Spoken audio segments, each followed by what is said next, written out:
Audio Jungle. Audio Jungle. Audio Jungle. Between Ukraine and Russia.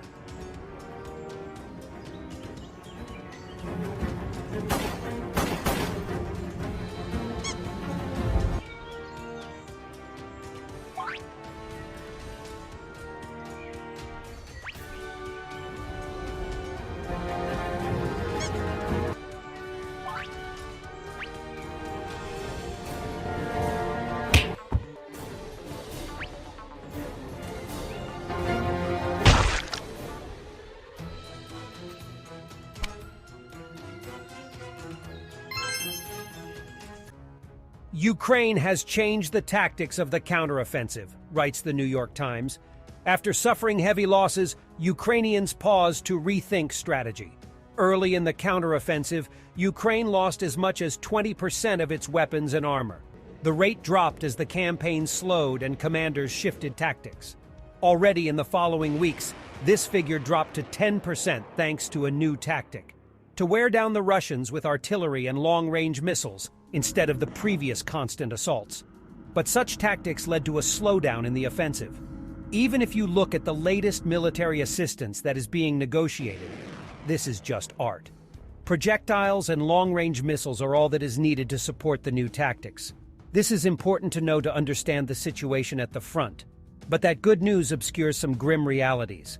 The losses have also slowed because the counteroffensive itself has slowed and even halted in places, as Ukrainian soldiers struggle against Russia's formidable defenses.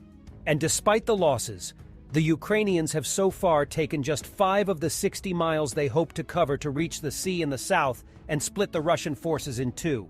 The New York Times cites military experts who say that the first 15 miles of the counterattack will be the most difficult, as attacking troops typically need 3 times as many forces, including weapons, personnel, or both, as those defending. And the German Bild writes that the Russian Federation lost its advantage in long-range artillery on the Zaporizia front. This conclusion was made by an expert commenting on the video of the destruction of the Russian Gyatsin-S by a HIMARS missiles. Such videos appear more and more often. Russian air defense has no chance against high-precision NATO artillery, HIMARS, M270, and Mars 2. Belarus. Throw off the Russian occupiers. Belarusians are urged via a broadcast on the radio to resist the Russian takeover of their country. The person who filmed the video said he heard this in Gomel. As soon as Putin falls, Lukashenko is done. Shoigu once wanted to be a truck driver, but it didn't work out. Based on his performance in Ukraine, it was better for Russia if he became a driver.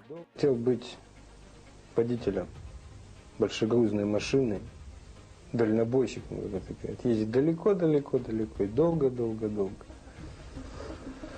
Вот. A German DM-22 mine misses a Russian MTLB.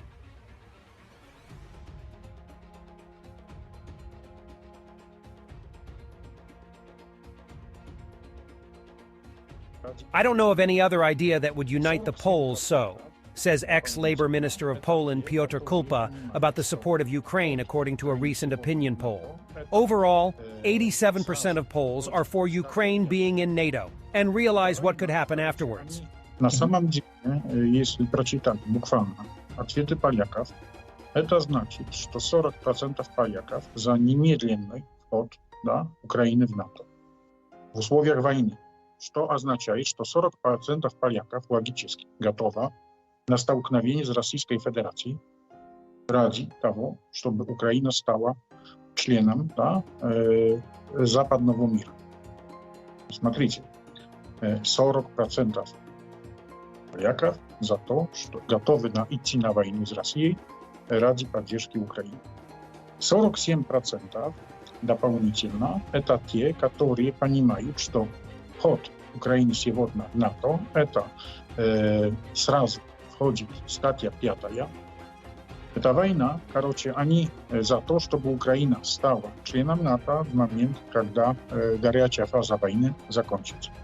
В общем, 87% поляков за то, чтобы Украина вошла в НАТО. Я не знаю ни одной идеи в Польше, которая бы объединяла поляков в такой степени. 87% нету поддержки для ни одного учреждения государственного, ни одной религии, ни одной идеи нету.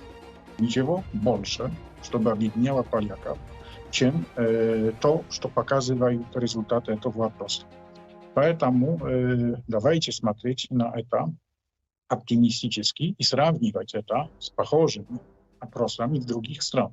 Потому что я думаю, что мы можем соревноваться в том вопросе с балтийскими странами, но ни с кем больше. Понимаете?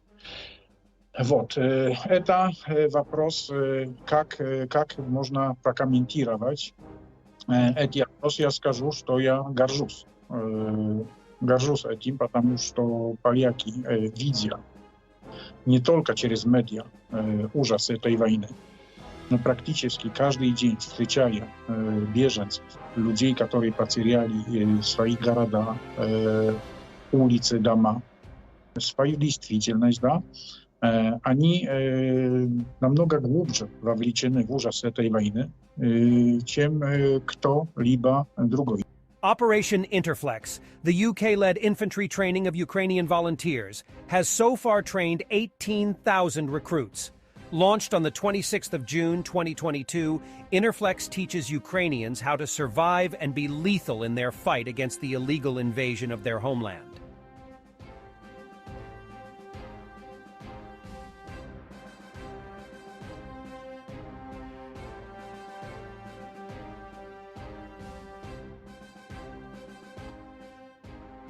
Specialists of the 50th Separate Repair and Recovery Regiment of the Operational Command North pulled a Russian T-72B3 tank from the bottom of the Desna River near Chernihiv.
Si no puedes aportar económicamente al canal, suscríbete, comenta y comparte, esto ayudará mucho a seguir informando.